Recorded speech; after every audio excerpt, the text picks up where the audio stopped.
오늘은 두 번째 시간으로 로마서 1장 18절부터 32절 말씀을 나눕니다. 지난 시간에 로마서는 무엇을 말하고 싶은 것인가? 하나님의 의다. 하나님의 의. 하나님이 행하신 그 옳은 거. 하나님이 행하신 옳은 거. 또 인간이 행하면 하나님이 옳다고 하시는 거. 그게 다 하나님의 의예요. 그럼 불의는 뭐냐면은 의롭지 못한 거죠. 의롭지 못한 거. 그게 다 의와 불의의 차이인데 하나님께서는 옳다 하신 것이 무엇이냐? 그 아들 예수 그리스도를 믿는 거, 받아들이는 거, 그 예수 그리스도를 통하여 하나님을 기쁘게 하는 거, 그것이 인간이 하나님께 해야 되는 의고 하나님이 그것을 의롭다, 옳다 이렇게 여기시는 겁니다. 그러면 왜 인간이 그걸 하지 못하느냐? 하나님께서 그걸 기뻐하신다면 우리가 그걸 해드리면 되는데 예수 그리스도를 잘 믿고 좋은 관계를 맺어서 하나님께서 옳다라고 여겨놓으신 그 규정이에요. 법. 왜 꼭 그렇게만 해야 됩니까? 인간이 하나님한테 왜 꼭 그 방법으로만 하나님을 만나야 됩니까? 왜 예수 그리스도를 통해서만 하나님을 만나는 걸 하나님은 그걸 의라고 말씀하십니까? 라고 우리가 따질 수가 없는 거예요. 그냥 하나님이 세우신 법이 그래요. 법이. 우리가 밥을 먹어야 배부른 건데 왜 꼭 그렇게 해야 됩니까? 따진다고 해서 그게 해결되는 게 아니잖아요. 그냥 법이에요. 인간을 만들어 놓고 그냥 먹어야 배가 부르도록 만들어 놓은 이 세상의 이치가 그렇게 되어버렸어요. 그것처럼 하나님이 인간을 그렇게 만드신 거죠. 그걸 바꿀 수가 없는 것처럼 하나님의 그 뜻은 그렇게 해서 이루어지는 것인데 그 하나님의 의를 얘기하려다 보니까 왜 그러면 인간이 하나님이 옳다라고 여기시는 그 규정 자체를 지켜드리면 되는데 그걸 못 지켜드리냐는 거죠. 그 문제가 이제 시작이 되는 거예요. 왜 인간은 스스로 불의하게 그렇게 가게 될 수밖에 없었는가. 오늘 18절의 말씀부터는 인간은 다 죄인이다 라는 것을 설명하기 위해서 이제 써놓은 것입니다. 자, 오늘 18절의 말씀을 보면은 하나님의 진노가 불의로 진리를 먹는 사람들의 모든 경건하지 않음과 불의에 대하여 하늘로부터 나타났다. 하나님의 진노가 불의한 자들에게 나타났다. 이렇게 얘기합니다. 이는 왜 그러느냐? 하나님을 알만한 것이 그들 속에 보임이라 하나님께서 이를 그들에게 보이셨느니라. 왜 하나님께서 예수 그리스도라고 하는 그 진리 그것을 믿으면 하나님께 오는 건데 왜 그걸 인간이 행하지 못하느냐? 왜 태어날 때부터 우린 그걸 인식하지 못하느냐? 그 이유에 대해서 이제 소개하고 있는 거예요. 20절에 보면은 창세로부터 그의 보이지 아니하는 것들 곧 그의 영원하신 능력과 신성이 그가 만드신 모든 만물에 분명히 보여 알려졌나니 그러므로 그들이 핑계하지 못할지니라. 이 얘기는 뭐냐면은 하나님께서 진짜 계시냐? 하나님께서 이 땅을 운영하시는 게 맞느냐? 그런 거에 대한 인간의 의문들이 있어요. 그게 뭐냐면은 20절에 보이지 아니하는 것들에 대한 의문이에요.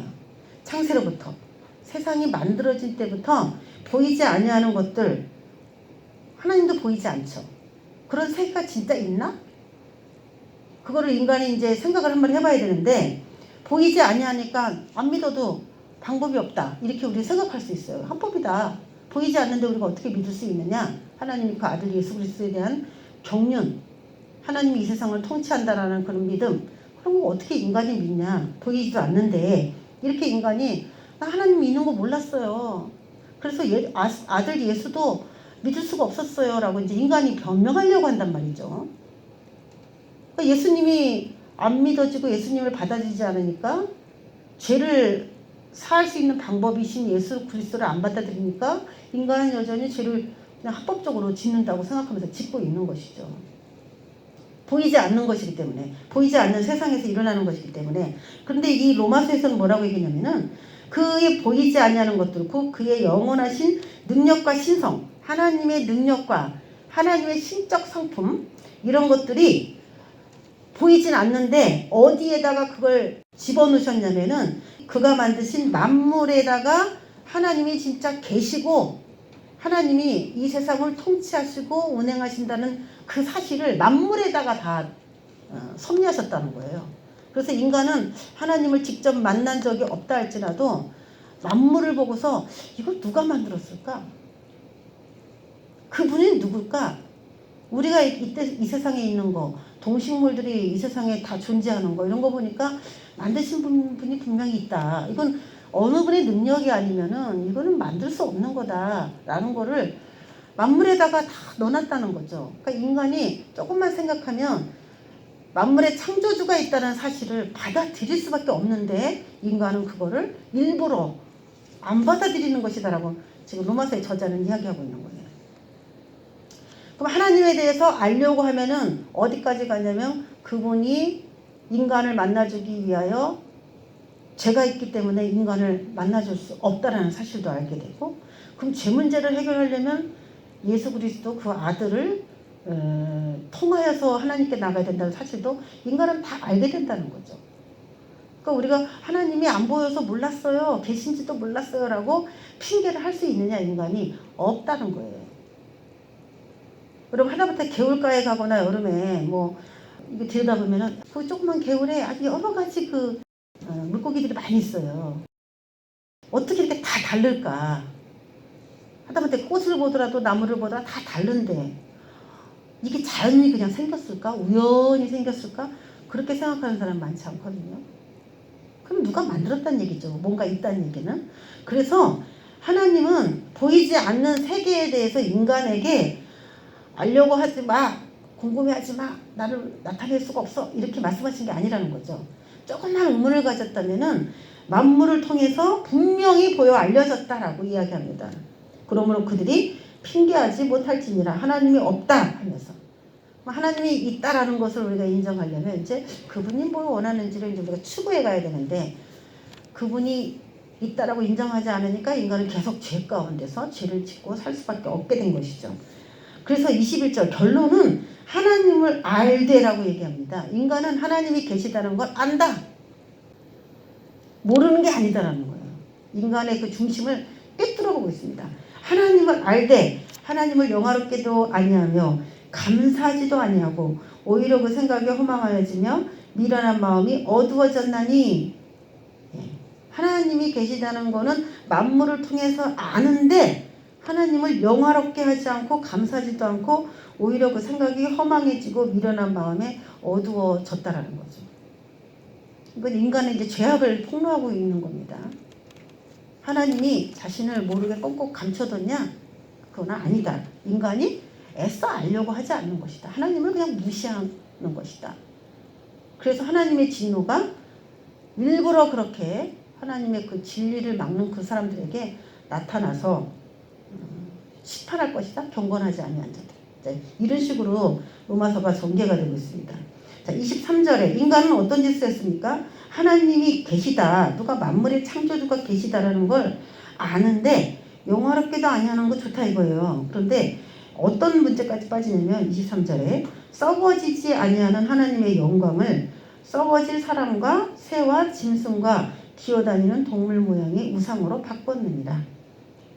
하나님은 썩지 않은 분인데 그분의 그 이름과 영광을 또 다른 하나님을 만드는 거예요. 썩어질 어떤 새나 짐승, 기어다니는 동물 모양으로 만들어서 그것을 하나님입니다, 이것이 하나님입니다 하고 비나이다 이제 했다는 거죠. 우리 옛날에 조상들이 우상 숭배를 참 많이 했어요. 뭐라도 깎아서 세워놓고 다 비는 거예요, 거기다가. 그렇게 하기 시작했단 말이죠. 그러면서 하나님을 알면서도 일부러 하나님보다 훨씬 못한 그 피조물 중에 일부를 하나님처럼 그런 죄까지 저질렀다는 거죠. 이거는 쉽게 말하면은 아버지가 있다는 걸 알면서도 아버지를 거부하고 아버지보다 훨씬 못한 개나 고양이 이런 걸 가지고 당신이 우리 아버지입니다 이렇게 말하는 어리석은 자녀를 이야기하고 있는 거예요. 그래서 그 죄자 분명히 어떻게 그 개나 고양이가 날 낳았겠습니까? 우리 부모가 엄연히 있는데, 그렇죠?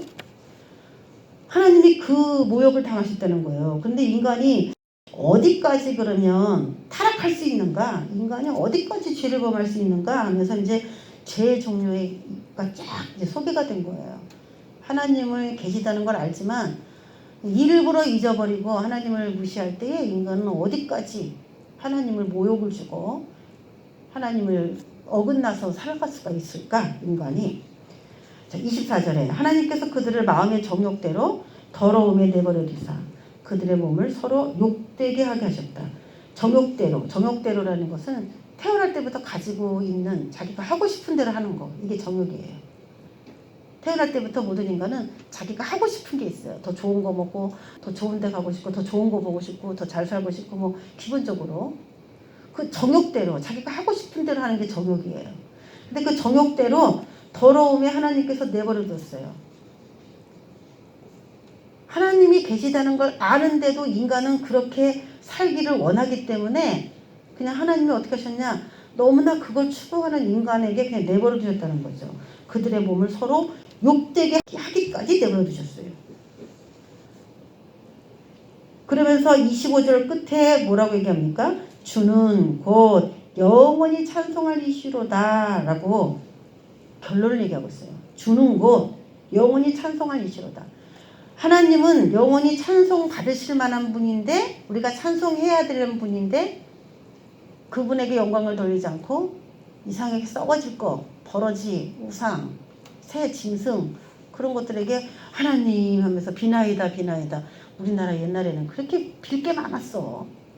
냉수 떠다 놓고 그 5만 가지를 다 섬겼어요. 우리나라도 참 미신의 천국이야, 어떻게 보면. 그런 나라가 이렇게 십자가가 많다는 건 참 하나님의 은혜인데, 그래서 어디까지 했느냐, 주만이 영원히 찬송할 이신데 인간은 하나님을 찬송하지 않고 계속 죄를 범하니까 하나님이 그냥 그들을 그래 죄 져라, 너희들이 하고 싶은 거 다 하고 살아라, 그리고 내버려 두니까 인간이 어디까지 빠지냐면은 26절에 하나님께서 그들을 부끄러운 욕심에 내버려 두셨으니, 여기 욕심이라고 나오죠. 아까 24절에는 정욕대로라고 나오죠. 정욕대로 더러움에 내버렸다. 지금은 욕심대로 하고 싶은 대로 내버려 뒀다. 하나님은 말 안 들으면 어떡하시는 분이에요? 내버려 둬. 그럼 내버려 뒀다 그러면은 하나님은 인간에게 무관심하신가? 이렇게 생각이 들잖아요.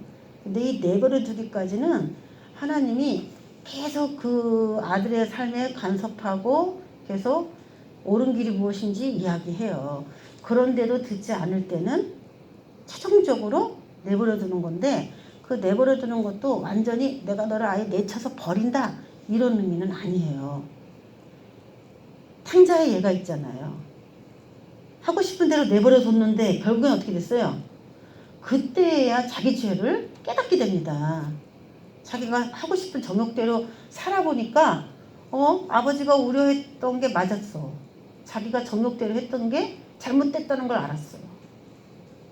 그래서 이것 또한 말을 해도 안 들으니까 결국 아버지의 선택은 그래 하고 싶은 대로 해라 이거예요. 인간은 그렇게 자기가 해보고 어우 뜨거워, 어우 매워, 다시는 하지 말아야지 스스로 깨닫지 않고서는 한다는 거예요. 결국 자기가 하고 싶은 대로.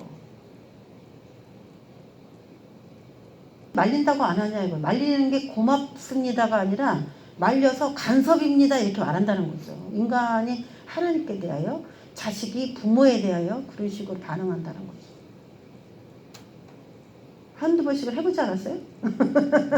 그런 반응 해보지 않았어요? 말하면 다 들었어요. 난 다 들었다. 부모가 말하면 다 들었다. 부모가 요즘에는 뭐 악한 부모들도 뉴스에 많이 나오긴 하는데, 기본적으로는 부모는 자식이 이렇게 되면 안 되고 저렇게 되면 잘 된다는 걸 다 압니다. 그리고 객관적으로 보잖아요, 부모는. 근데 그 일을 하는 본인은 주관적으로 자기의 일을 보기 때문에, 감정이 거기 개입이 되어 있기 때문에 실제로 안 될 걸 알면서도, 잘못될 걸 알면서도 하고 싶은 마음이 있는 거예요, 그들은. 당사자들은.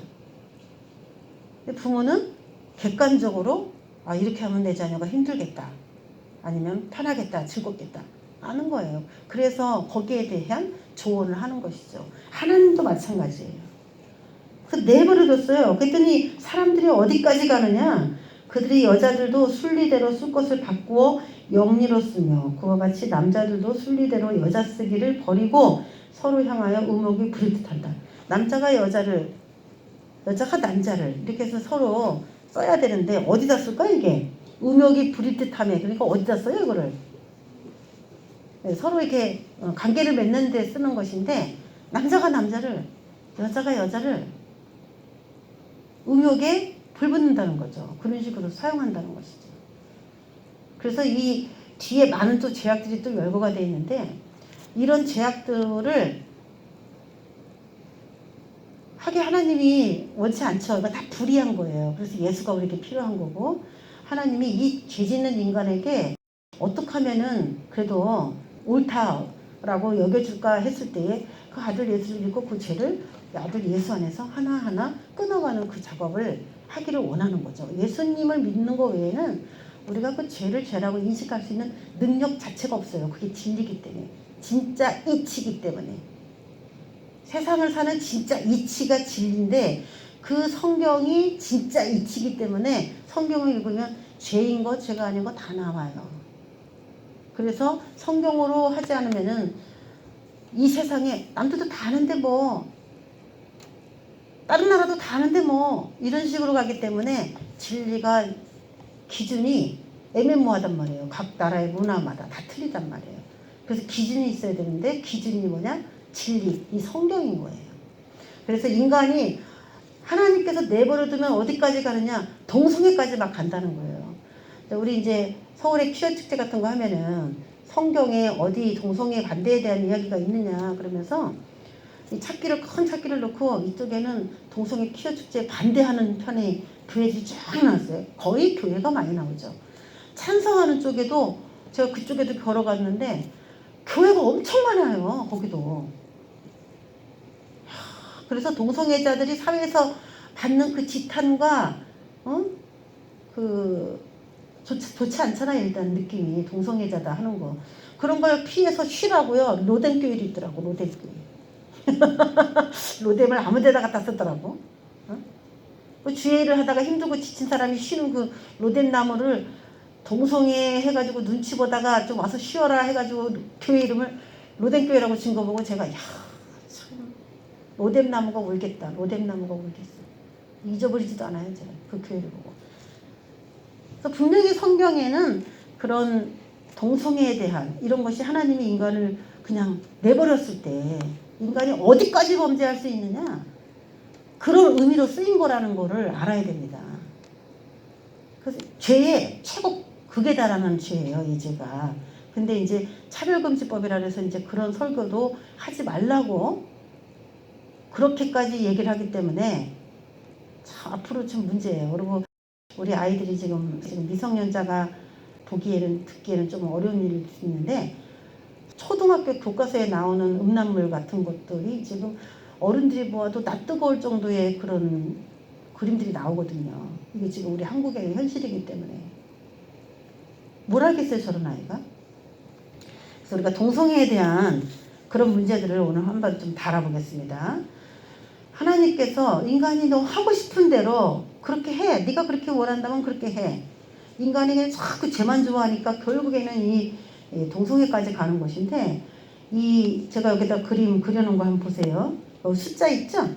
한국 8, 일본 7, 핀란드 4 이렇게 숫자가 있잖아요.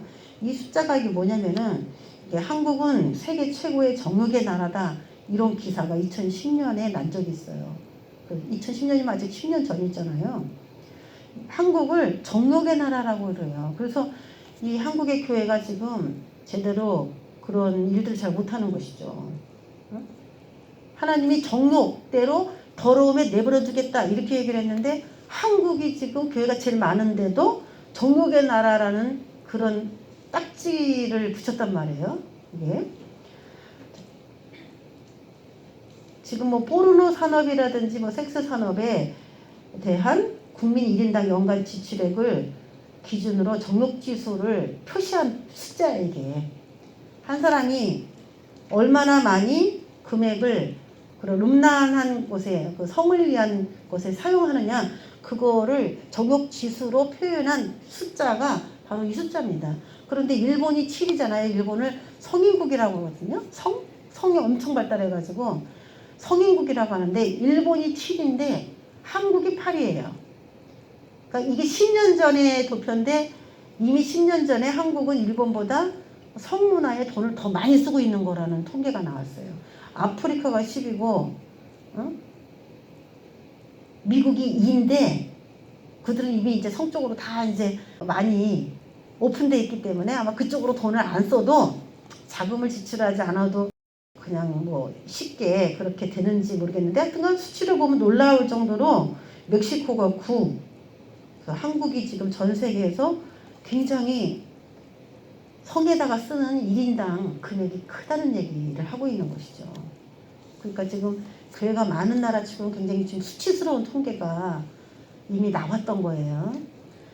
전 세계적으로 그러면 이게 하나님이 제일 싫어하는 거라 그랬는데 동성애라는 거 인간이 가만 내버려두면 제일 관심 있는 게 성인가 봐. 성. 그렇죠? 정욕대로 내버려두면은 여러분은 뭐 할 것 같아요? 정욕대 여러분이 하고 싶은 대로 그냥 다 하시오 그리고 자금을 확 주면 여러분은 뭐 할 것 같아요? 나는 맛있는 것만 다 사 먹고 있을 것이다. 뭐 여러 가지 자기만의 그 정욕이 있을 텐데 인간의 가장 큰 정욕은 성인가 봐. 성경에서도 그걸 이야기하는 거예요. 거기다 돈을 쓰는 거죠. 어? 그럴 것 같아요? 그럴 가능성이 있어요? 거의 여기는 별로 그렇게 없을 것 같은데 예? 관심 거의 끝부분인 것 같은데 하여튼 사람들 세상 사람들은 그래요. 이 기준이에요 이게. 이런 수치가 높다는 건 하나님이 지금 그 나라 사람들을 미워할 가능성이 많아진다는 얘기죠. 그리고 하나님의 진노가 진리를 막는 사람들과 경건하지 않음과 불의에 대하여 하늘로부터 심판하려고 오실 텐데 그때 심판의 대상자가 되기가 가장 쉽다는 거죠. 그래서 항상 바짝 긴장하고 있어야 된다는 얘기예요. 그래서 교회가 동성애 반대를 하는 이유 중에 하나도 바로 그런 것이고 또 하나는 자녀들에게 영향을 미치기 때문에 그래요. 가만 내버려두면은 나중에 자녀가 그런 문화 속에서 그런 것이 아무렇지도 않다라고 생각하고 자라기 때문에 자녀를 위해서라도 우리가 막 반대하고 나서는 거예요. 사회에 알리고 막 하는 거예요. 그 교회가 그 일을 하는 거예요. 교회는 이렇게 되면 나라가 큰일 난다는 걸 알기 때문에 그래요. 교회는 깨어있기 때문에 동성애하는 나라가 어떻게 됐는지 성경에도 막 나왔기 때문에 그래서 우리들만 동성애 안 하면 되지 저들이 하든지 말든지 그냥 내버려두면 되지 않냐 이렇게 생각하는 사람도 있는데 우리가 이 나라에 같이 사는 이상에는 안 되는 것이고 우리 자녀들이 이 땅에 같이 사는 이상에는 자녀들이 다 보잖아 그거를 TV나 뭐 다 영화나 다 그렇게 나올 텐데 그러니까 최대한 나가보자라고 하는 그 부모의 심리들이 발동을 하는 거예요. 자, 전 세계 동성애 수용도를 한번 보겠습니다. 지도를 한번 보세요. 전 세계 동성애 수용한 수용도인데 지금 빨갛게 돼 있는 거 수용 맨 밑에 이렇게 그래프를 보면은 수용 가능한 것을 80으로 수용 불가 0으로 해가지고 도표가 밑에 이렇게 쭉 가로로 이렇게 나와 있죠. 그 색깔이 노란 색깔은 수용 불가 동성애 수용 불가 그런 국가고요. 빨간색으로 가면 갈수록 동성애 수용이 가능하다 이렇게 나타난 세계 지도예요. 근데 지금 캐나다하고 호주 브라질, 뭐 아르헨티나, 미국, 그리고 저기 영국, 프랑스, 독일, 이탈리아 이런 데 있잖아요. 유럽 같은데. 유럽하고 북미, 남미, 뭐 호주 이런 데 있잖아요. 이런 데 지금 다 빨강이에요. 그 동성애가 다 수용됐다는 얘기예요, 여기는. 근데 참 신기하게 아프리카에는 없죠. 아프리카에는 좀 하얗잖아요. 그 아프리카에는 한번 에이즈 때문에 아주 에이즈에 싹 걸려갖고 엄청난 많은 사람이 죽었어요. 그래가지고 법으로 동성애를 완전히 법으로 못하게 만들어버렸어요. 엄청난 많은 에이즈 때문에 사람이 죽었거든요. 그래서 아프리카라고는 그냥 동성애 그냥 절레절레 흔들어요. 또 하나 이 중국하고 러시아 이런 나라들인데 이런 나라는 공산국가거든요. 대부분. 그래가지고 국민들의 자유를 열어놓질 않아. 정욕대로 하도록 내버려두질 않아. 그리고 공산국가의 나라가 동성애가 잘. 동성애 하면은 뭐 이슬람 국 같은데도 이렇게 죽여버려요. 동성애 하면은. 종교 때문에 이슬람이라고 하는 종교 때문에 그런 나라도 있고 또 공산국가이기 때문에 개인의 그런 자유를 억압하다 보니까 개인이 정욕대로 하고 싶은 그 일부의 죄도 어떻게 보면 누르는 거죠. 자유도 누르지만. 대한민국은 어때요? 대한민국은 그래도 아직까지 많이 열려 있어요. 몇 년 전 통계만 해도 그렇지 않은데 이게 2015년도인데 2010년도에 제가 이 통계를 여러분에게 보여드릴 때만 해도 굉장히 대다수의 대한민국 국민 중에 70%가 동성애를 반대했었어요. 그런데 지금은 수치가 굉장히 높아졌어요. 그새. 자, 동성 결혼 허용, 동성 간의 결혼을 허용한다. 그 시기를 오른쪽 도표에 보면은 연도가 쭉 나오죠. 네덜란드에서 2001년, 벨기에에서 2003년, 스페인에서 2005년, 캐나다에서 2005년, 남아프리카 공화국에서 2006년 등 2009, 2010, 2013년 요런 때에 대부분 보면은 2000년이죠. 2000년대부터 동성 결혼이 본격적으로 허용이 됐어요. 2000년도부터. 그리고 지금 한 20년 정도는 거의 지금 동성 결혼이 허용된 상태로 20년이 지금 흘러온 거잖아요. 그러니까 동성 결혼자가 엄청 많다는 얘기죠, 지금. 동성 결혼 허용 국가가 35개국으로 늘었고, 지금 이게 2015년인데 2021년, 현재는 2021년이니까 6년이 더 지났으니까 지금은 동성 결혼 허용 국가가 훨씬 더 늘었을 거고, 미국도 2015년에 동성애가 공식적으로 허용이 됐잖아요. 오바마 대통령 시절에. 그래서 이제 많이 늘었어요. 17개국은 동성 결혼자들이 아이 입양을 해서도 기를 수 있게끔 국가가 그런 것도 다 법을 다 열어놔버렸어요. 그러니까 국가적으로 전 세계가 점점 저 가운데에 그 러시아나 중국까지도 딱 빨간색이 되면은 그때는 무슨 일이 생기는 거냐면 예수님 재림하시는 겁니다. 네? 저기까지 쫙 빨갛게 되면요, 그냥 예수님 재림하는 거예요. 우리 성경을 통해서 이제 그걸 볼 수가 있어요.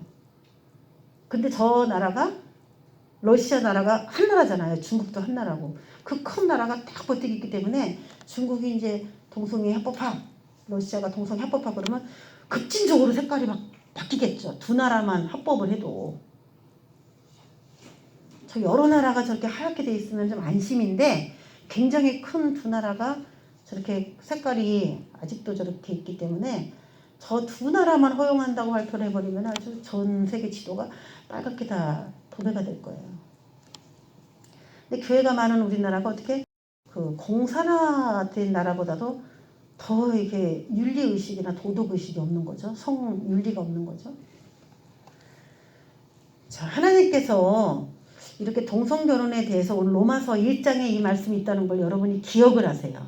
이런 성경에 보면은요, 그 우리 동성애 축제 거기 하는데 가보면 뭐, 근데 동성애자 축제들은 왜 이렇게 자기네들끼리 은밀하게 하면 되는데 막 성을 과장하고 거의 다 벗고 와요. 광장에 축제할 때. 그렇다고 구경 가지 마세요. 거의 다 뭐 노출 상태로 막 나가서 퍼레이드 하고요. 모든 뭐 먹거리라든지 뭐 장난감이 다 성기로 만드는 그런 것들이에요. 근데 그걸 또 아이들에게 문화라고 또 보여주려고 데리고 오는 엄마들도 있어. 네? 볼 게 없어요. 그냥 생식기만 다 잔뜩 걸어놨어. 그냥 모든 게 빵이고 그냥 사탕이고 다 그거야. 얘네들은 그거에 미쳤나 봐. 거기에 애들을 왜 데리고 와요? 그걸 본 게 애들에게 충격입니다. 그게 이거 하지 말아야지 그게 아니에요. 지식이 없는 아이들이잖아요. 눈으로 본 게 이게 온다고. 네? 자, 하나님께서 이런 동성애를 싫어하신다고 하셨는데 지금 그런 것들이 급진적으로 변화를 받고 있습니다. 자, 우리가 그들이 상징으로 쓰는 게 무지개입니다. 무지개. 그게 이제 난 동성애자입니다 하면서 가잖아요. 우리가 동성애 축제 같은 데 가면은 깃발에다가 무지개 그림 있는 깃발을 다 나눠줘요. 그리고 그거를 막 흔드는 사람은 난 동성애자입니다. 동성애를 지지합니다. 이런 표시로 그 깃발 같은 거 나눠주거든요. 가면은. 그럼 그거를 두고 있는 사람들은 아, 오늘 퀴어 축제에 온 거구나 이렇게 보는 거고, 그거 안 들고 다니는 사람은 반대하기 위해서 그 광장에 온 거구나 이렇게 이제 표시할 정도로 그들이 쓰는 그 로고가 무지개인데, 그 무지개에 그 유래를 한번 보겠습니다. 그들이 왜 그 무지개를 자신의 그 표시로 쓰고 있는 것인지. 자, 제가 이 말씀을 딴 때는 그냥 까맣게 칠했잖아요. 근데 오늘은 그 말씀을 파란색으로 좀 독특하게 칠했죠. 왜냐면은 이 동성애가 연결된 말씀들이 어디 있는지 우리가 좀 알아야 누구랑 대화할 때 좀 그런 걸 찝어낼 수 있는데, 그런 것들을 잘 모르니까 성경에서 그런 게 없다 그러면은 진짜 없나? 그러고 있다 그래도 어딘지 모르고 그래요. 그래서 좀 눈에 띄라고 제가 파랑을 칠했거든요. 창세기 9장 13절에서 15절 말씀 보면은 노아 시대 때 하나님께서 홍수로 사람들을 다 쓸어버리고 심판해버린 이야기가 나옵니다. 그리고 이제 인간이 두렵잖아요. 노아의 가족만 남았는데 또 하나님께서 인간이 죄지면은 또 물을 내려갖고 심판을 할까봐 두려운 거예요. 그러니까 하나님이 비가 다 온 다음에 무지개를 이렇게 띄우시면서 이제 사람들을 홍수로 심판하지 않을 것이다 하면서 무지개를 이렇게 띄운 거예요. 그 무지개를 딱 보면서 사람이 하나님이 이제 저 물로 전 인류를 다 쓸어버리는 일은 안 하시겠구나. 나는 심판당하지 않을 것이다. 어떻게 보면 안심시키는 표시예요, 이게. 응? 내가 내 무지개라고 하죠. 하나님의 무지개라고 그래요, 이거를. 하나님의 무지개를 구름 속에 두었나니 이것이 나와 세상 사이에 언약의 증거니라. 내가 구름으로 땅을 덮을 때에 무지개가 구름 속에 나타나면 다시는 물이 모든 육체를 멸하는 홍수가 되지 아니할지라. 세상 사람들을 다 이제 심판하더라도 이 무지개 언약을 갖고 있는 사람들은 심판당하지 않는다는 뜻이거든요. 그런데 그걸 동성애자들이 자신들이 그 로고를 쓴다는 건 뭘 말하냐면은 자신들이 이 세상을 누군가가 다 심판할 때 자기들이 심판받지 않을 것이다라고 하는 표시로 가져다 쓴 거예요. 참 교활하지 않습니까? 그들은 심판받는다고는 나오잖아요. 로마서에. 그런데 다시는 이 땅을 홍수로 멸하지 않을 것이다 하면서 심판당하지 않는 사람에게 주는 무지개 표시를 자기네가 가지고 가서 우리 심판당하지 않을 거다라고 자기 스스로가 그렇게 믿고 있는 거예요. 여기 무지개가 있는데 가운데 신이라고 써있죠. 죄. 그런데 이들은 성경에 나온 하나님께서 의도하신 그런 우리가 일반적으로 알고 있는 무지개랑 좀 틀립니다. 이들이 쓰는 무지개는. 우리가 알고 있는 색깔은 7빛깔 무지개인데 동성애자들 쓰는 색깔은 6색깔 동성애 표시예요. 6색깔. 그걸로 진짜 무지개인지 아니면 동성애 표시인지를 우리는 확인할 수가 있어요. 그래서 빨주, 노초, 파남보인데 빨주, 노초, 파. 남색이 없고 바로 보라색이 나와요. 빨주, 노초, 파, 보 이렇게 돼 있어요. 그래서 제가 6색깔 동성애를 보라색깔로 칠한 이유가 남색이 없이 바로 보라색으로 넘어가는 겁니다. 그래서 이 동성애자들의 색깔인데 이들이 이 무지개를 어떤 의미로 사용하면서 이걸 사용했는지가 참 괘씸한 거죠. 하나님께서 가장 싫어한다라고 하는 저목대로 너희들이 그래 할 수 있는 대로 죄를 실컷 저질러 봐라 했을 때 인간이 하는 것이 동성애인데 하나님이 내버린 표시인데 그 내버린 그 짓을 하면서 우리를 심판하지 않을 거라는 무지개 표시를 자신들이 만들었다는 것이 하나님에 대한 기만이고 도전이죠. 하나님에 대한. 얼마나 뱀이 강교합니까? 인간을 속이기 위해서요. 그래서 이 무지개 그 깃발을 가지고 있으면 심판당하지 않을 걸로 자기도 착각하는 것이에요. 이 뱀의 기만이고 술수죠. 무지개를 보고서 안심할 수 있는 짓입니까? 그 짓이? 그들이 쓰는 이제 표식이에요, 이게. 자, 동성애라는 말은 호모섹슈얼리티라는 용어예요, 이게. 그런데 우리가 성경을 보면 좀 약간 야릇한 장면이 나오는데 무지개 약속을 언제 했어요? 말씀해 보면은 9장 13절에서 15절에 했습니다. 창세기. 그런데 그 몇 절 지나면요. 9장 20절이 나와요. 이 다음에 9장 20절에 무슨 말이 나오냐면은 노아가 농사를 시작하여 이제 다 사람들이 망했어요. 다 멸망해서 죽었어. 그렇죠? 다 죽고 노아가 농사를 시작하여 포도나무를 심었더니 포도주를 마시고 취하여 그 장막 안에서 벌거벗었더라. 아버지가 이제 벌거벗고 자는 거예요. 가나안의 아버지 함이 노아의 아들입니다. 함이 그의 아버지의 하체를 보고 밖으로 나가서 그의 두 형제에게 알렸다 이렇게 얘기를 해요. 그 장면이 5절이 딱 지나면 나와요. 이게 무지개 언약 얘기를 막 했잖아요. 아까 9장 13절에서 15절 16절까지 막 그런 얘기 쭉 했어요. 무지개 언약을 하면서 약속을 딱 체결을 했는데 그 무지개 약속 후에 범죄가 시작됐어요. 이건 지금 뭘 얘기해 주려고 하냐면은 그 무지개가 레즈비언이라든지 그들 동성애자들의 표식인데 이 표식인 무지개 이야기가 나온 다음에 바로 이런 이야기가 나온다는 거죠. 아버지 노아가 벌거벗고 잠을 자고 있는 이야기가 나오는 거예요. 그리고 가나안의 아버지 함. 왜? 그냥 노아의 아들 함 이렇게 안 나오고 가나안의 아버지 함 이렇게 나왔다는 것이 주목할 만한 일이잖아요. 나중에 그 가나안 땅은 이스라엘 백성들에게 뺏기는 그런 땅이거든요. 근데 그게 노아의 아들 함의 그 아들이었단 말이에요. 근데 아버지 함의 자식들이 되게 많았는데 그 중에 특별히 가나안이라고 하는 이 아들을 찝어서 지금 표현해주고 있단 말이에요. 근데 그 가나안의 아버지 함, 이 함이 노아의 그 벌거벗고 자는 것을 보고 밖으로 나가서 두 형제에게 알렸다. 이것이 별 문제 아닌 걸로 이렇게 생각하는데 어떻게 보면은 가나안의 아버지 함과 가나안에 공통적인 죄가 있을 거예요. 그래서 함이 저지른 죄가 가나안에 간 이유가 있겠죠. 추측해 보겠는데 그 전에 무지개가 나왔고 무지개들이 동성애자들의 표시고 그리고 그 가나안이 건설한 그 땅에서 무슨 일이 일어났는지를 안다면 지금 노아가 벌거벗은 것과 가나안과 함이 무슨 죄를 지금 저질렀는지가 대충 나오게 돼 있습니다. 왜 언급하지 말아야 될 가나안의 이름이 여기 언급됐냐는 거죠. 그렇죠?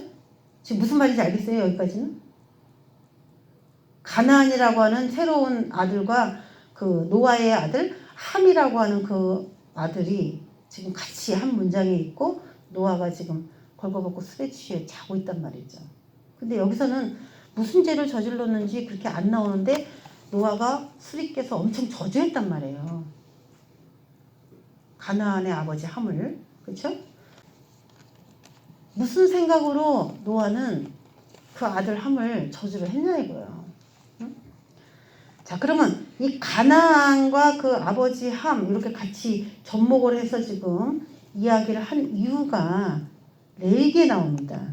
자, 레위기 18장 3절에 보면은 너희는 애굽 땅의 풍속을 따르지 말며 내가 너희를 인도할 가나안 땅의 풍속과 규례도 행하지 말라 이렇게 나왔어요.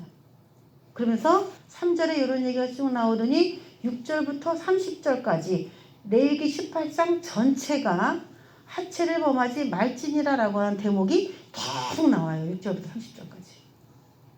그럼 여러분 지금 가나안의 아버지 함, 그 노아의 아들인데 그 아들이 노아의 하체를 보았다 해가지고 이제 저주를 받잖아요.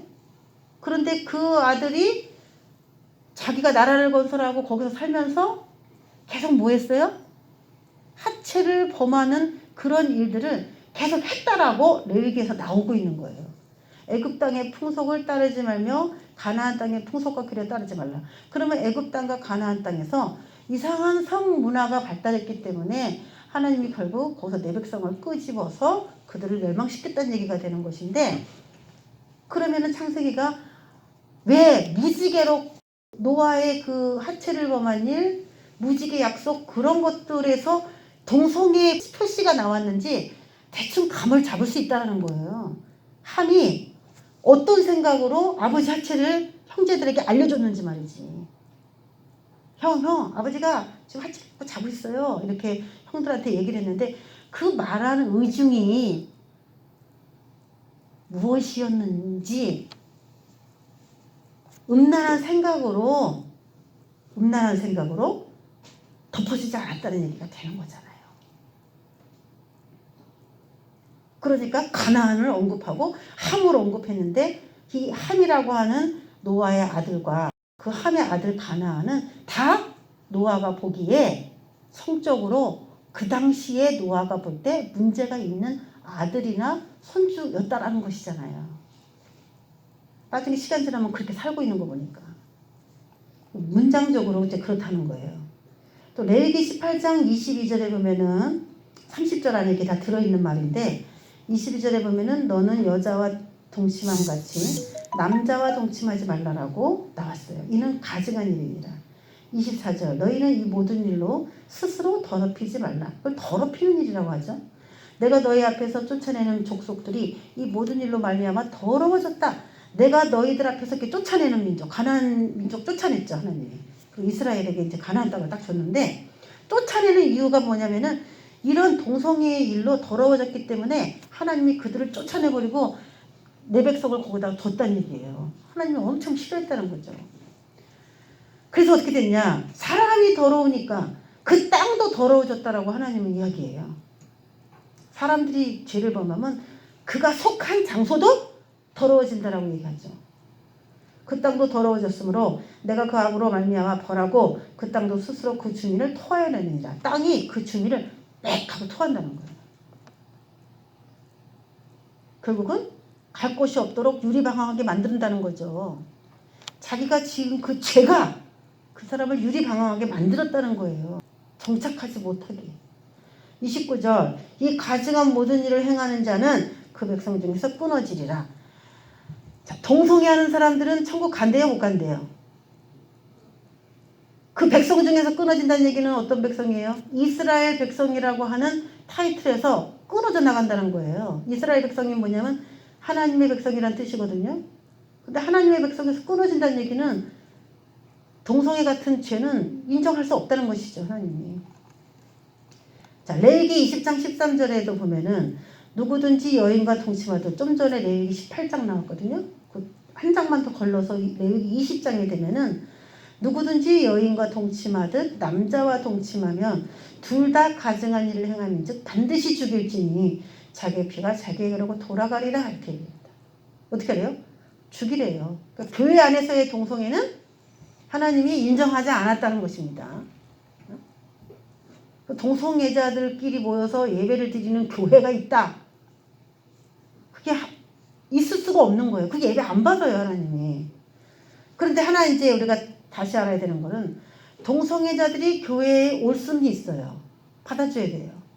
그런데 교회에 다니면서 어떻게 돼야 돼요? 끊어야 돼요, 그거를. 끊도록 도와줘야 돼요.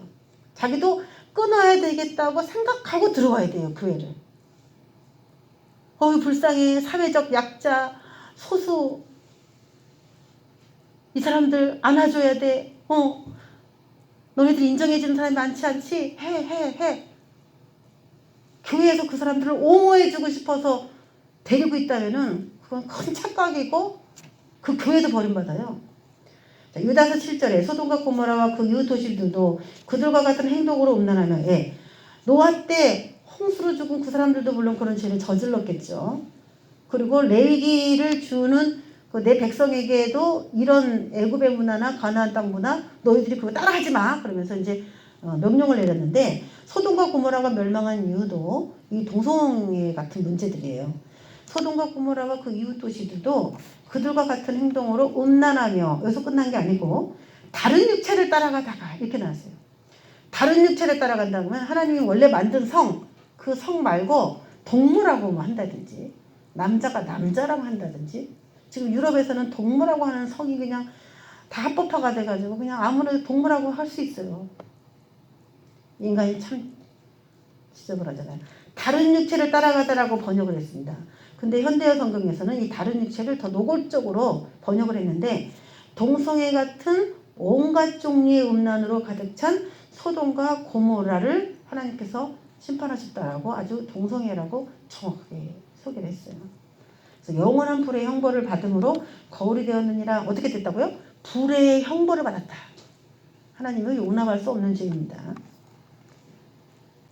27절에서 이 동성애에 대한 얘기를 또 아주 우리 27절에는 그와 같이 남자들도 순리대로 여자 쓰기를 버리고 서로 향하여 음욕이 부릴 듯하며 남자가 남자와 더불어 부끄러운 일을 행하여 이렇게 나왔거든요. 우리 성경에.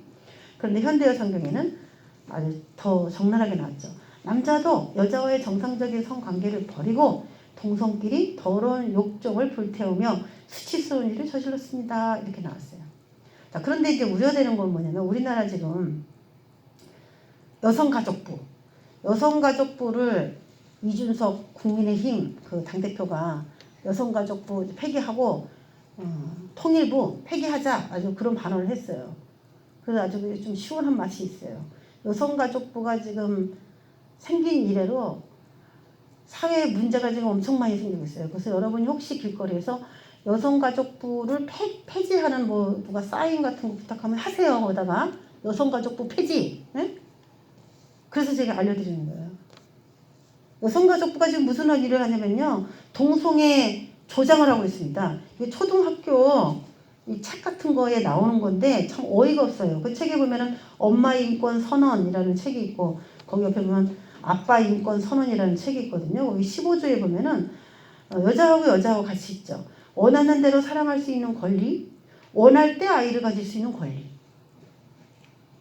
이 15조 이걸 써놓고 밑에 그림을 저렇게 남자 여자 이렇게 해갖고요. 이 초등학교에까지 이거 살포해요. 그래서 이 아이들한테 이런 결혼 가능하고 원하는 대로 내가 남자고 하고 싶으면 해도 된다. 이렇게 지금 군대에서도 그 성관계 할 수 있는 동성 간의 결혼 합법하려고 막 하잖아요. 이런 교과서들인데 원하는 대로 사랑할 수 있는 권리, 원할 때 아이를 가질 수 있는 권리. 그 옆에 보세요. 남자든 여자든 좋아하는 사람을 사랑할 수 있는 권리. 이게 인간의 권리입니까? 이건 동물입니다. 반대로 아주 비슷한 사람들이 사랑할 수도 있어. 예를 들면 남자 둘이 사랑하든지 여자 둘이 사랑하든지 그러면서 이런 책들이 뻗어서 나온단 말이에요. 지금 초등학교에. 여성가족부에서 선정하고 초등학교와 어린이 도서관에 배포를 해서 다 비치했어요. 이거를. 근데 제가 이거 가렸잖아요. 참 어른들이 보기도 민망스러운 그림들이에요. 성기가 그대로 다 노출돼요. 이거 초등학생들이 그대로 보는 겁니다.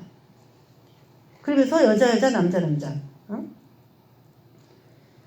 성을 조장하는 거예요. 도리어. 그리고 동성애를 미화합니다. 참 어이가 없는 이거를 초등학교 아이들이 왜 배워야 됩니까? 그 아이들이 성관계를 할 수 있는 권리가 있어요? 그 어린 것들이? 아동 성교육 도서를 배포했다가 표현 수위 논란이 제기되자 즉각 회수에 나선 여성가족부인데 거기에 다 그림 다 그려놨죠. 그래서 이 성관계하는 그 그림들을 제가 너무나 적나라한 거는 내가 다 뺐어요. 이것도 예배 시간이기 때문에 또 풍기물란이 될까봐. 그거 초등학생이 지금 보라고 지금 만들었어요. 이렇게 성기 모양을 아주 그대로 그려가지고요. 몸에 삽입하는 그 모양까지도 다 그렸어요. 이거를 배포합니다. 지금 초등학생이 그걸 보고 있어요. 그러면서 여러분 그게 보입니까? 글씨? 그 그림들 밑에 글씨가 있잖아요. 제가 읽어보면요. 읽을 수도 없어. 너무 적나라해.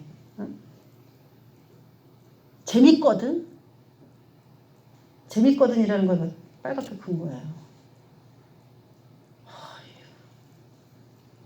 신나고 멋진 일이야. 아이들에게 왜 이렇게까지 해야 되냐는 거지. 그래서 전국 학부모 교육 시민단체 연합 등이 이런 교육인지 몰랐다는 거예요. 부모가. 이거 보고 막 경악을 하는 겁니다. 국민 속이는 성평등 정책이다. 이게 즉각 중단하라 하면서 막 사퇴하는데 여러분도 이런 걸 알고 이렇게 하면은 또 뭐야 저 사람들 이렇게 하지 말고 왜 저런 문제들을 가지고 이렇게 지금 기자회견을 하고 이렇게 촉구하는지를 알아야 됩니다. 지금 우리나라의 성이 지금 엄청 문란하게 된 거예요. 이 자녀를 학교에 보내면서도 굉장히 두렵습니다. 교과서에 뻗어시 너무나 적나라하게 나온 것들이 많아요. 역사 왜곡에다가 이 성 문제까지. 이럴 건 어떻게 돼요? 하나님의 심판이 대한민국으로 오는 겁니다. 우리나라 지금 드라마 같은 데서도요. 내가 몇 개만 해놨는데 아가씨라고 하는 뭐 영화 동성애예요 이게. 그러면서 기사에 동성애 금기를 깼다. 우리나라 김조광수 동성결혼 아시잖아요 여러분들. 성소수자들에게 가족 공동체를 구성할 권리를 보장하라 그러면서 웃기는 얘기 했어요. 또 드라마인가요 이게? 클럽 빌리티스의 딸들 여성 동성애 클럽을 운영하는 그 50대 여자의 이야기로서 이 드라마가 구성이 돼 있어요.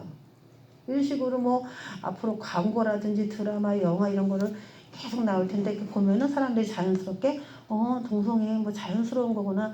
뭐 그걸 반대하면 뭐 꼰대지 뭐 요즘 말로 요즘이 어느 시대인데 하면서 이제 자연스럽게 문화처럼 접근해 들어가는데 여러분 이건 문화가 아닙니다. 이게 죄냐 죄가 아니냐의 문제예요. 소돔과 고모라가 불타버린 이유도 그렇고요. 가나안 땅이 멸망한 이유도 그렇고 애국이 멸망한 이유도 다 동성애 문제예요. 그래서 나라 살리는 애국입니다. 이게 애국운동이에요 사실은. 자, 우리나라 이 기사를 보면은 에이즈 환자가 매년 1,000명 이상씩 발생한다고 합니다. 여러분 이거 에이즈 환자고 하루에 뭐 누워있는 그 병원비가 뭐 100얼마씩 들어요. 그 치료비 같은 거. 그거 다 우리 세금으로 지금 내고 있습니다. 그래서 우리가 에이즈 그 동성애 반대 운동 하러 갈 때 사람들이 동성애 반대를 하러 가면요. 젊은이고 늙은이고 별로 우리에게 시선이 좋질 않아요. 그래서 어떻게 저 사람들에게 접근하지? 저도 고민을 했는데 딱 한 가지. 사람들은 네 돈을 저 사람이 쓰는 거야. 그러면 싫어하더라고. 그리고 제가 한 가지 묘안을 짜낸 게 당신 세금이 지금 저 사람들의 에이즈 치료 비용으로 다 들어가고 있습니다. 그러면 뭐라고요? 그 돈 얘기해. 우리 세금에 그거 나간다 그러면 팔짝 뛰어. 예. 효과가 가장 좋아. 돈이라는 거. 나랑 상관없는 일에 엮이고 싶지 않다 이렇게 나오다가 당신하고 상관이 있다. 당신 돈으로 저 에이즈 환자들 다 치료해 주는 거다. 그러면요. 왜 내 허락도 없이 내 돈을 거기다 썼냐? 이렇게 나와요. 에이즈 환자가 매년 1,000명 이상씩 발생하는데 원인이 뭐예요? 동성애죠. 전 세계는 감소 추세인데 우리나라만 그래요. 최근 15년간 전 세계 환자가 35%가 감소했는데 한국은 4.6배가 늘고 있습니다. 왜? 계속 이 동성애를 지지하고 퀴어 축제하라고 서울역 광장을 막 내주고 서울시장이 그런 식으로 하니까 에이즈 환자가 계속 늘어나는 겁니다. 그래서 한국이 참 정욕의 나라라고 불린다는 게 여러분 우리가 뭘 기도해야 되는지 정확히 알고 기도하시기 바래요. 나라가 존폐 위기에 걸린 문제입니다. 이게. 자, 이거 외에도 하나님께서 우리에게 27절에 보면은 그들의 상당한 정욕대로 행하면 상당한 복을 그들 자신이 받게 된다 그러면서 28절에 그들이 마음에 하나님 두기를 싫어하며 하나님께서 그들을 그 상실한 마음대로 내버려 둔다. 마음에 하나님 두기를 싫어하면은 그들을 내버려둬요. 그리고 우리는 뭘 찾아야 돼요? 우리 마음에 하나님을 두는 거를 찾고 간절히 원하고 그래야 되는 거죠. 우리가 죄를 짓는 이유가 뭐래요? 마음에 하나님을 두기를 싫어하면 인간은 죄인이 된다. 로마서는 지금 그렇게 얘기하고 있는 거예요. 하나님을 마음에 두기 싫어하니까 인간이 결국 그렇게 죄를 저지른 거고 그래서 그는 아들 예수를 이 땅에 보낼 수밖에 없었는데 이런 불의를 저지르면 그 아들도 안 받아들이겠죠. 근데 인간이 하나님 두기 싫어하니까 죄를 너무 많이 저지른 거야. 다 지옥 가게 생긴 거야. 그래서 이 죄를 지은 인간에게도 어떻게 구원을 받을 수 있을까? 그래서 하나님의 의가 나왔는데 그것이 예수 그리스도예요. 다 죽을 죄지, 다 죽을 죄인데 그래도 쉽게 그 모든 죄를 해결할 수 있는 방법 하나를 만들어 놓는다면 아무리 중죄를 지은 인간이라도 구원할 수 있지 않을까 해서 만드신 것이 예수 그리스도를 이 땅에 인간으로 보내시고 그를 죽이시고 그걸 믿는 거죠. 자, 우리가 이제 그 뒤에 여러 그 하나님을 마음에 두기 싫어하면 우리가 죄를 많이 지게 된다는 거죠. 안 믿는 자라는 죄를 많이 질 수밖에 없다는 건데 여기 여러 가지 죄들이 나오는데 제가 몇 가지 쉽게 그냥 요약을 했어요. 탐욕. 하나님이 마음에 없으면 갖는 죄 중에 첫 번째가 탐욕. 분쟁. 여러분이 여기 뭐가 있나 찾아보세요. 여러분 거. 저게 나한테 좀 많이 있는 것 같다. 분쟁. 자꾸 사람들하고 이렇게 분란이 일어나는 거죠. 사기치는 거. 수근수근하면서 남 험담하는 거, 비방하는 거, 자랑하는 거, 교만이에요. 이거 교만, 자기 자랑하는 거, 또 악을 도모하는 거, 어떻게 하면 저 사람 거 뺐지 하고 악을 도모하는 거, 부모를 거역하는 거, 그리고 인정머리 없는 거 있잖아요. 무자비한 거. 불쌍한 사람 봐도 자기한 마음이 없는 거, 그게 무자비한 겁니다. 이런 일들을 하게 된 이유가 뭐냐면은 마음에 하나님 두기를 싫어하기 때문에 하나님이 내버려두면 인간이 이런 짓을 한다는 것이죠. 찾았습니까? 오늘 이거 붙들고 기도해야 됩니다. 이 중에 나는 뭐가 가장 심할까? 그들이 거기서부터 읽어봅니다. 시작. 그들이 이 같은 일을 행하는 자는 사형에 해당한다고 하나님께서 정하심을 알고도 자기들만 행할 뿐 아니라 또한 그런 일을 행하는 자들을 옳다 하느니라. 같이 한다 이거죠. 자, 이런 죄는 다 뭐예요? 사형에 해당한다는 거예요. 부모를 거역하는 것도 무슨 죄예요? 사형죄입니다. 그러면 요거 안 짓는 자는 있어요? 여기서? 이 중에서? 여기 중에서 하나도 없다. 손 들어보세요. 하나도 없다. 다 사형죄야. 그래서 우리 누가 필요해요? 예수 그리스도가 필요한 거예요. 예수님을 믿은 다음부터는 그럼 이렇게 해도 예수님 믿으니까 그냥 뭐 다 괜찮네 이게 아니라 예수님을 힘입어 이런 죄를 짓는 삶에서 하나하나 그분의 도움을 힘입어 개선해 나가야 되는 거죠. 계속 지면 안 돼요. 근데 우리는 할 수 있는 힘이 없으니까 예수 그리스도를 힘입어 이런 죄를 끊을 수 있도록 살아가야 되는 것이죠. 그분의 도움을 받아서. 그분 안에서 성령이 우리를 도와주십니다. 그런 원리입니다. 우리가 사형에 해당하는 죄를 다 갖고 있습니다. 여러분 예수 믿었으니까 괜찮겠지 하지 말고요. 여기에 포함된 죄악이 있다면 뭐 동성애하는 사람은 없으니까 여기서. 동성애가 참 죄악이구나 그런 걸 여러분이 아셔야 되고 여기 나온 죄 중에 하나님 내가 요거에 다 걸립니다. 내가 예수 안에서 이 문제를 주님과 함께 끊어갈 수 있도록 도와주세요라는 그런 기도를 여러분이 하시기를 주님으로 축원합니다. 예, 기도하겠습니다. 하나님 아버지, 우리는 다 사형에 해당하는 죄를 짓고 있습니다. 하나님을 믿으면서도 그전보다는 많이 줄었지만 성령님 우리를 도와주셔서 우리를 더 의로운 자가 될 수 있도록 도와주시기를 간구합니다.